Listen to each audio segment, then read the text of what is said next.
কফিল সরকার এবং ইমরান তারা আমাকে মোটরসাইকেল থেকে ফেলে দিয়ে তারা আমাকে তখন কিলঘুষি দিয়ে একটা সিএনজি করে উঠিয়ে নিয়ে যায়। সিএনজিতে তখন তারা যখন সিএনজিতে উঠায় তখন 7-8 জন তারা ছিল। এরপরে সিএনজিতে যারা ছিল তাদেরকে আমি শুধু প্রশ্ন করতেছিলাম যে আমার দোষটা কি, তোমরা আমাকে কোথায় নিয়ে যাচ্ছ, কেন নিয়ে যাচ্ছ ভাই, আমার সাথে এমন করতেছো কেন?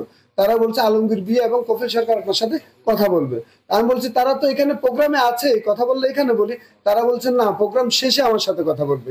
এরপরে তারা আমাকে আলমগীর বিয়ের বাড়ির পাশে নিয়ে যায়। ওইখানে নিয়ে যাওয়ার পরে একজন বলতেছে যে আলমগীর ভাই বলছে এখান থেকে সরিয়ে ফেলতে।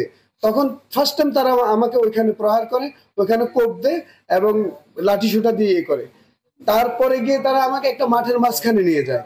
সেখান থেকে মাঠের মাঝখানে নিয়ে যাওয়ার পরে তাদের ফোনে শুনতে পাই যে কফিল ভাই বলছে ওর হাড্ডি ফুড্ডি সব চুরে ফেল, এই কথাটা আমি শুনতে পাই। এটার পরে তারা আমাকে কতক্ষণ মারছে সেটা আমি জানি না, কিন্তু অনেকক্ষণ মারার পরে আমি যেটা বলছি যে মাগরিবের আজানের একটা সুর আমার কানে আসতেছিল। তখন তারা বলছে যে কফিল ভাই বলছে ওকে বস্তায় ভরে, সেখানে পাশে একটা খাল ছিল, যে বস্তায় ভরে খালে ফেলে দে। তখন মাগরিবের আজান যখন আসছে তখন আমি ওই যে আপনাদেরকে বললাম যে তখন হাইয়া আলাইহিস সালাহ আসছে, আমার ভিতরে এটা আসছে যে এই পৃথিবীতে বোধহয় এই শেষ ডাকটা আমার প্রতি আসছে, এসো নামাজের দিকে। আমি বোধহয় আরে এই কথা শুনতে পারবো না। হ্যাঁ, মানুষ কিভাবে এভাবে মারে, গরু ছাগল কত এভাবে মারে না। তখন কে জানি কারা আমাকে হসপিটালে নিয়ে যায়। এরপরে আমি জানতে পারি তখন যখন ছাগলনিয়া হসপিটালে যাই, ছাগলনিয়া পৌর যুব দলের আহ্বায়ক আলমগীর এবং আরেকটা ছেলে ও স্বেচ্ছাসেবক দল করে শেখ সাহাবি, ওরা দুজন আমাকে হসপিটালে নিয়ে যায়। হসপিটালে নিয়ে যাওয়ার পরে সেখান থেকে আমাকে প্রাথমিক চিকিৎসা দিয়ে ফেনী সদরে পাঠানো হয়। ফেনী সদরে পাঠানোর পরে ফেনী সদর থেকে বলছে এখানে রিস্কেবল, আপনারা ঢাকাতে নিয়ে যান। এই জিনিসগুলো এরপরে আমাকে ঢাকা নিয়ে যায়। ঢাকাতে আমি প্রায় 8 থেকে 9 দিন চিকিৎসা করি। তারপর গত পরশুদিন আমি ফেনীতে ফিরে আসি। তখন আমার মনে হয়েছিল এই জীবনে এই শেষ বোধহয় আমার ড্রমের ডাকে হাইয়া আলাইহিস সালাটা বোধহয় আমার কানে আসছে।